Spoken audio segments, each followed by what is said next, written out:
the role of agriculture sector. Agriculture sector plays an important role in economic development. In a country like India, with a large section of non-agricultural population, requires high level of output and increasing productivity in agriculture. At the time of India's independence, agricultural productivity was virtually nil, which began to improve in the early part of the planning, but by the mid of 1960s, droughts, famines and food shortages forced the planners and policymakers to make concerted efforts to improve the agricultural performance and conserve the scarce foreign exchange by reducing the dependence on food imports. Adoption of modern technology in agriculture since the mid-1960s has had mixed results, with a rise in the initial years followed by a deceleration.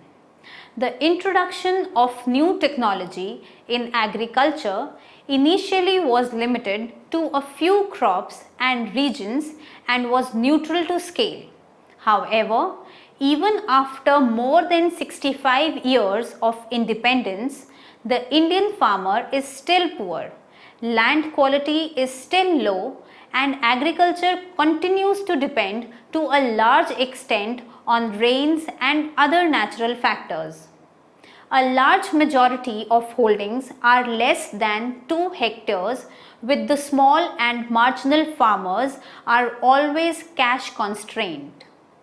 All this has direct implication for agricultural performance.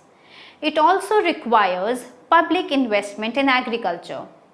Transition from traditional to the modern technology has implication for input demand and utilization. Hence, part of policy must focus on the availability of appropriate inputs. After studying this module, you shall be able to know the importance of agricultural sector in an economy, learn the different kinds of agricultural inputs, identify the policy action for improvement in the agricultural sector. The different kinds of agricultural inputs. Agricultural inputs comprise of consumable and capital inputs: seeds, fertilizers, irrigation, pesticides, tractors, and other agricultural equipment and tools. Credit and infrastructure, marketing and storage, agricultural labor and crop insurance. Inputs in traditional and modern agriculture. Traditionally, agricultural production was for subsistence or for barter, but with the rise in non-agricultural population, need to increase farm output and make it available in the market became imperative. Need to improve production and productivity implies movement away from the tradition to the modern technology. The main characteristic of the modern technology is the use of divisible inputs purchased from the market. This raises the demand for cash. Use of divisible, marketed and modern inputs has slowly evolved to include the use of machines. However, the latter are not scale neutral and require a particular threshold of farm size. First is seeds. Adoption of modern technology in agriculture comprised the use of high yield variety of seeds, assured water supply and the fertilizer to improve the land productivity. Seeds account for 20 to 25% of productivity. The seed industry in India is worth rupees 9,000 crores compared to rupees 2,20,000 crores of the world market, with the private sector providing 70% of the seeds. The private sector spends 10 to 12% of their turnover on research and development and have a technological financial partner. More than 500 companies exist in seed production and trade. Some of the well-known names are Monsanto and Unilever. Indian seed exports comprise 1% of the global market. Production of foundation and breeder seeds in India has increased from 38.65 thousand quintals to 136.73 thousand quintals. The distribution of seeds increased from 57.5 to 277.3 thousand quintals.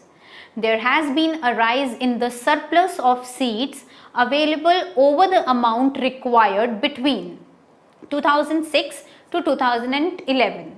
In 1988, policy on seed development to increase the production and productivity was adopted.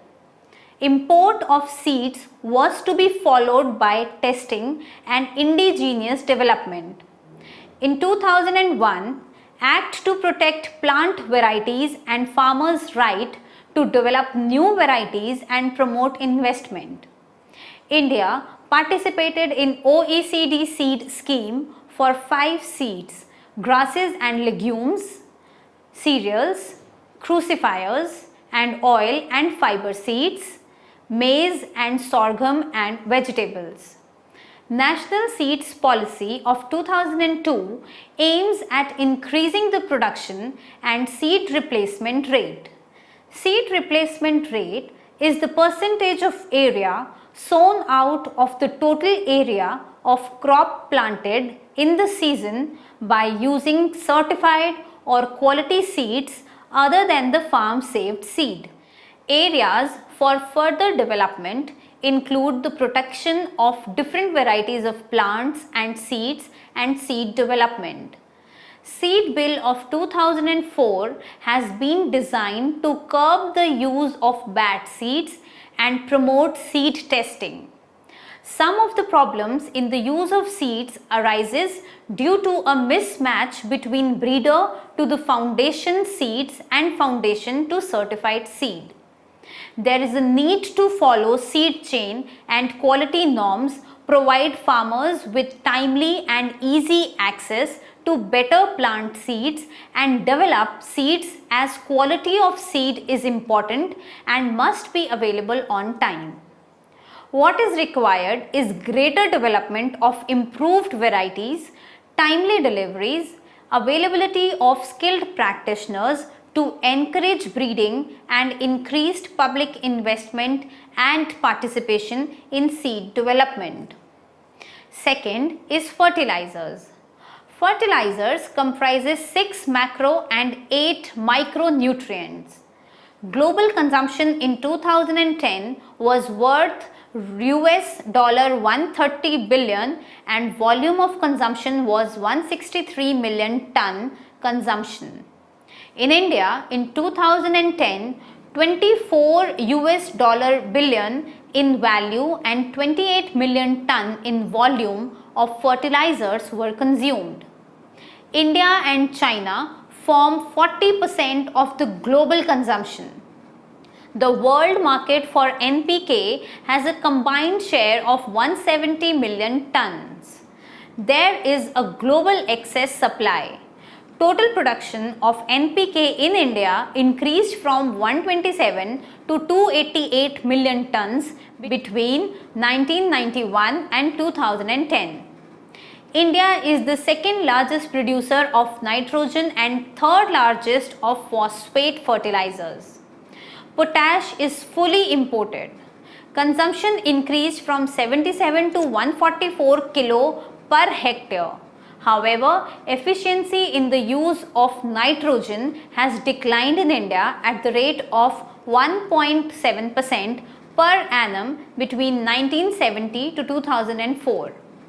Fertilizer Control Order adopted in 1985 includes customized, fortified, bio and organic fertilizers. It also covers the fixation of MRP of fertilizer for fair price and easy access to farmers. It is especially important for urea. However, due to excessive subsidy, there has been imbalanced use of fertilizers. Farmers lack the knowledge to ensure balanced use and plant nutrition, which leads to poor crop management and fall in yields. Low farm gate prices encourage the overuse, which is counterproductive as it leads to lower productivity, distorts cropping pattern, leads to wastage of fertilizers, and contaminates and pollutes the soil.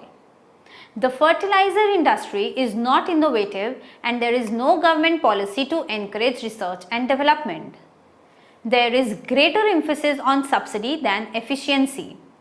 In April 2010, a nutrient-based subsidy known as NBS was announced, which allows industry to obtain subsidy on the basis of nutrient content of fertilizers than on the product, but it is not applicable on urea.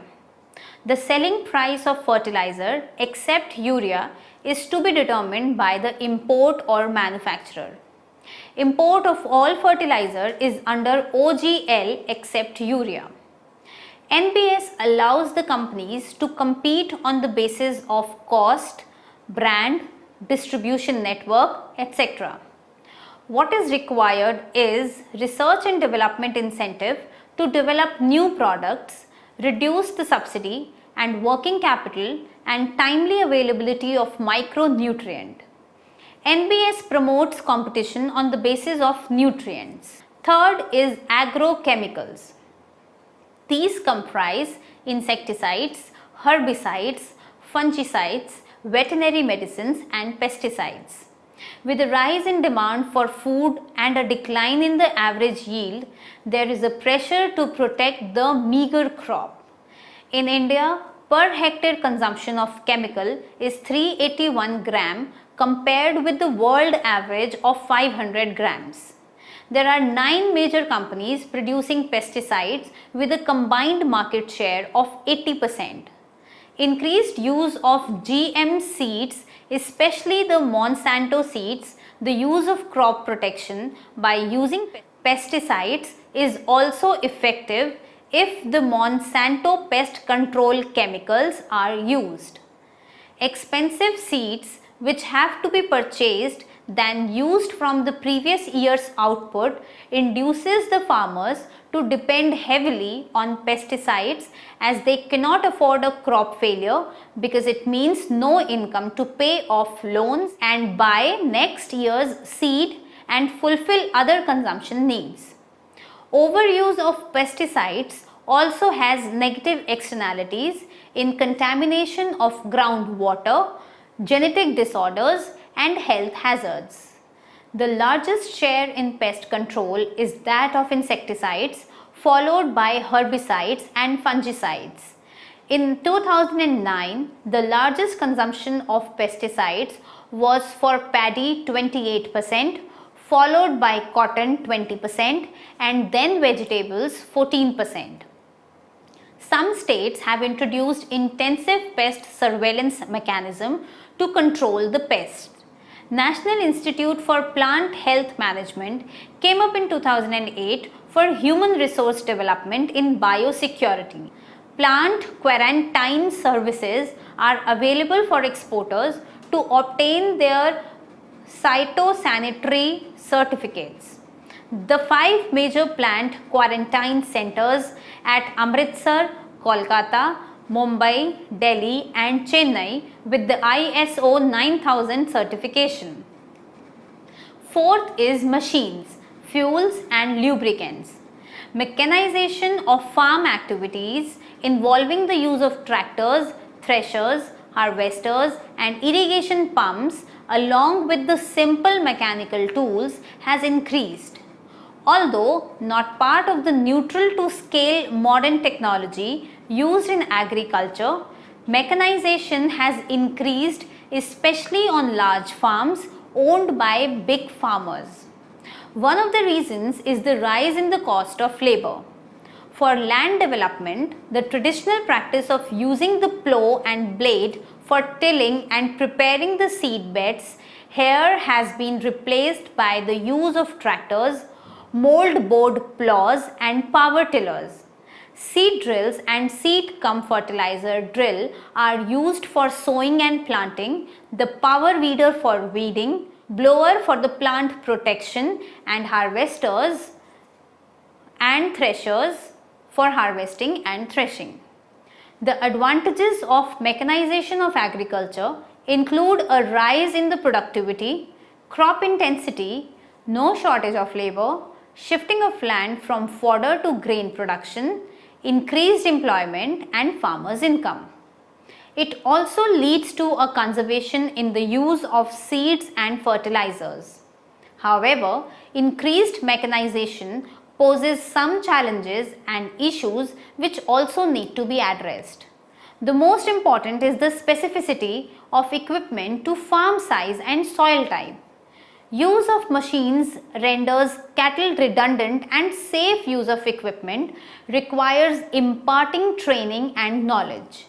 High cost of equipment and scattered and small farms do not deter small farmers from using this equipment, as they can hire these machines.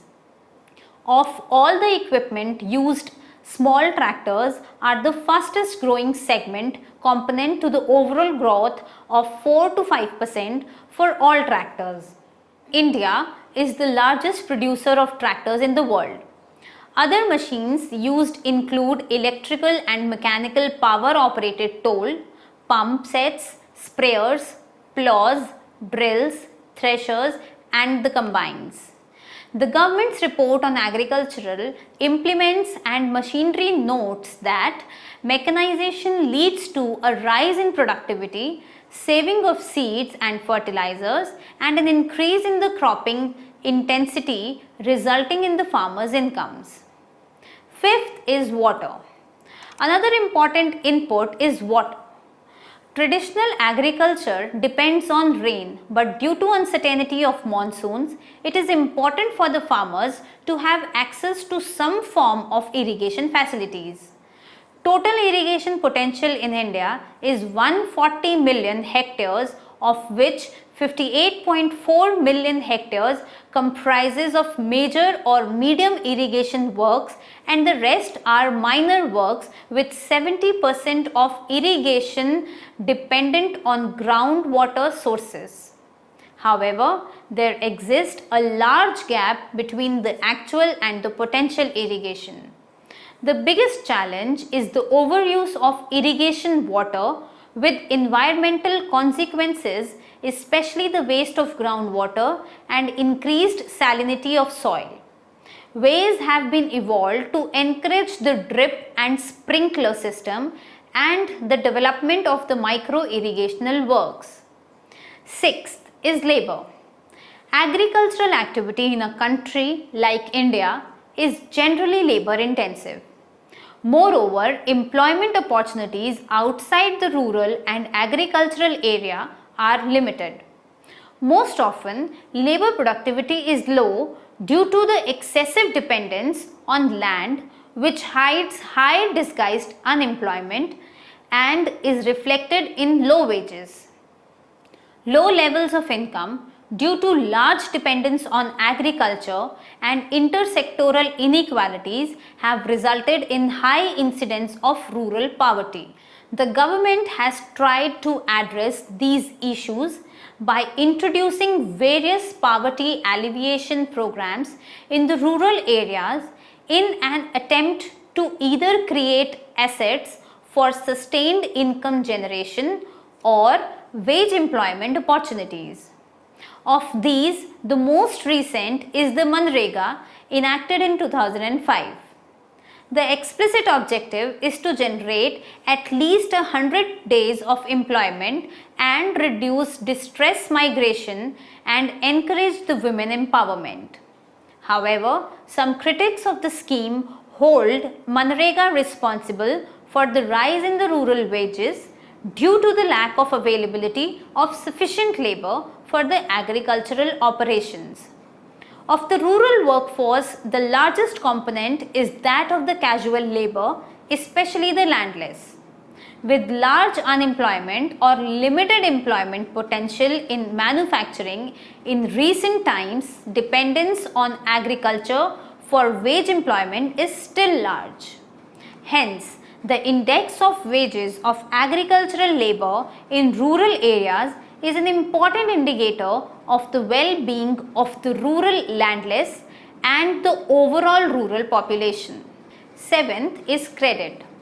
Lack of institutional credit is one of the most significant binding constraint on Indian agriculture, notwithstanding the priority given to the agricultural credit in government policy. Alternatively, peasants and small and marginal farmers resort to private loans at usurious rates of interest from the local landlords and the money lenders.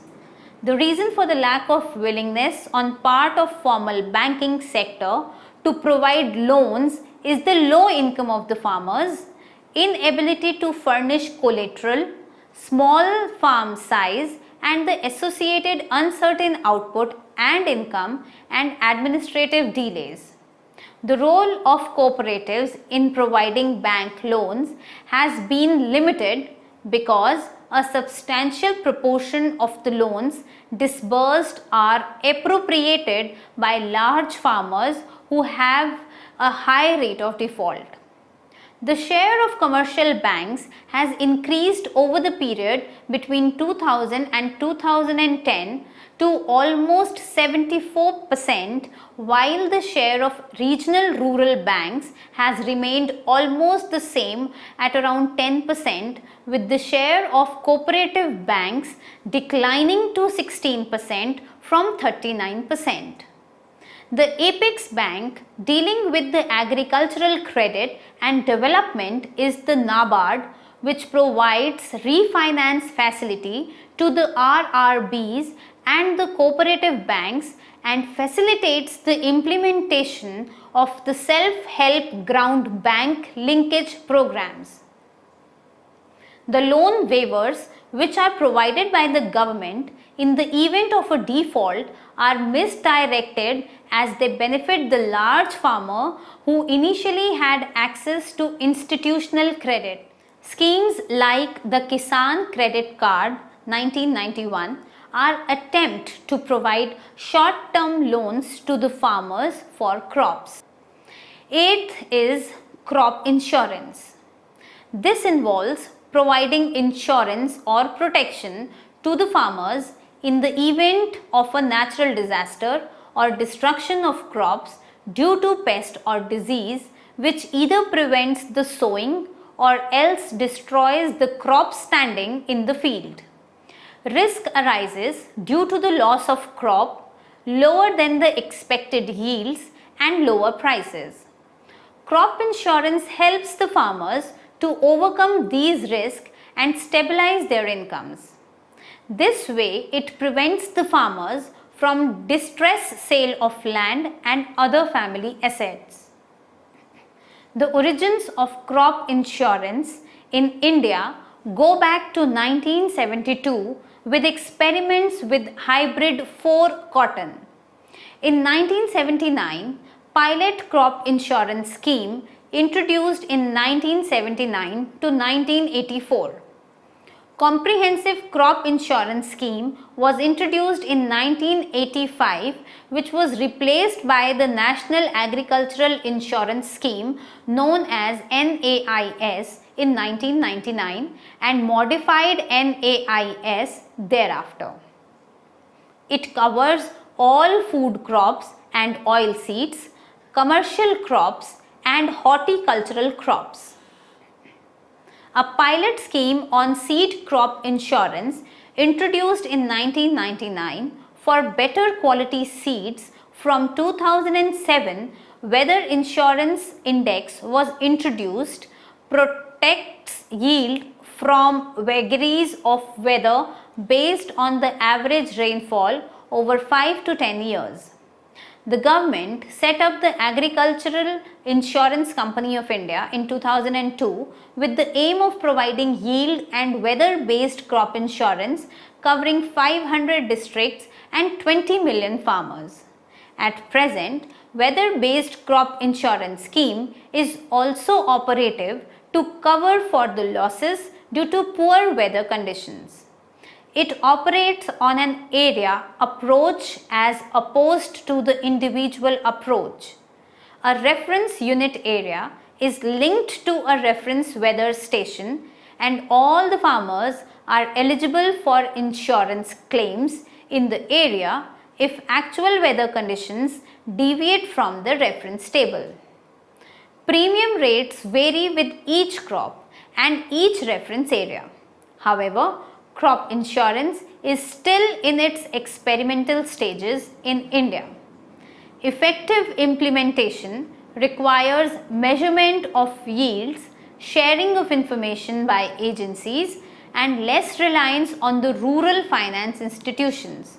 However, weak institutional structure, difference in area and individual yields, and categorization of farmers on the basis of loan sanction are some of the other problems faced in providing crop insurance. There is a need to increase the coverage in terms of area, farmers and value of output.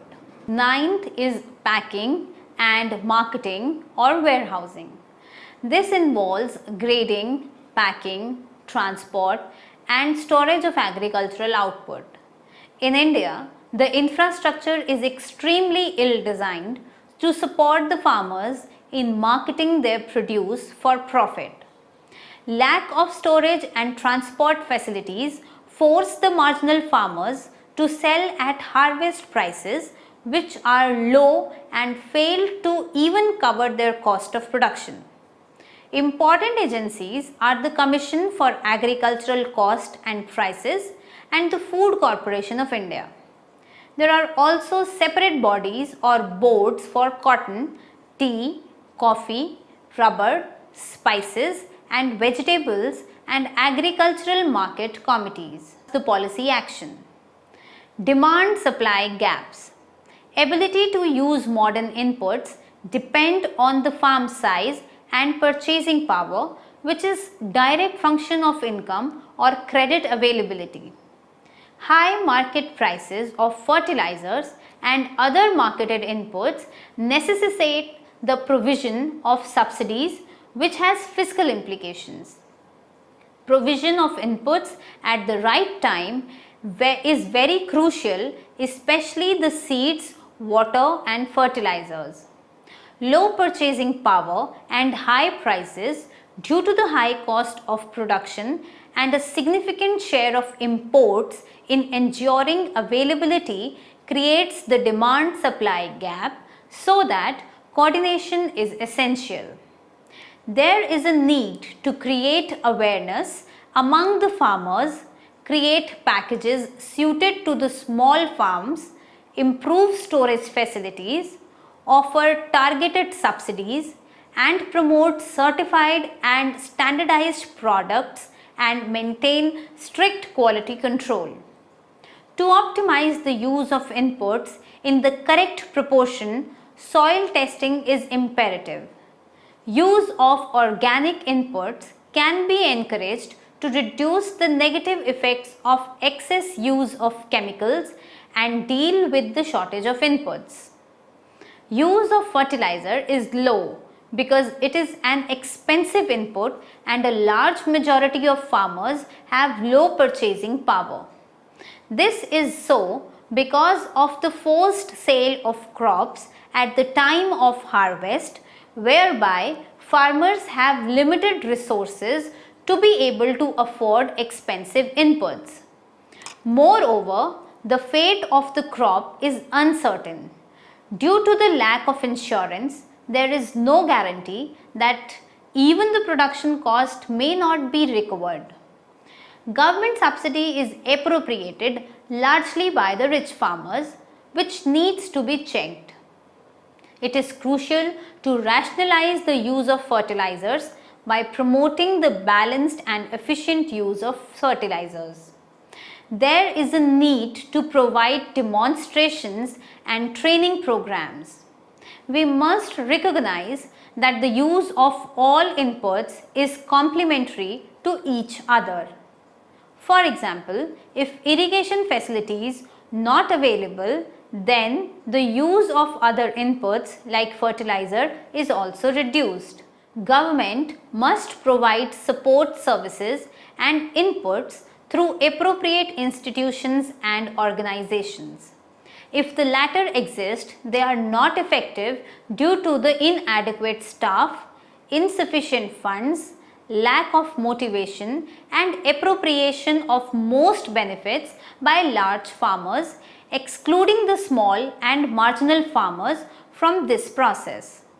The deficiencies in the public delivery system have direct implications for agricultural output.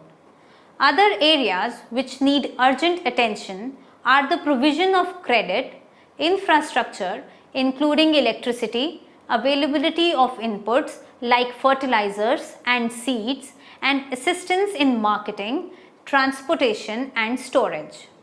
It is also suggested by some to include the private sector in partnership with the public sector to provide the inputs and assist the farmers in marketing.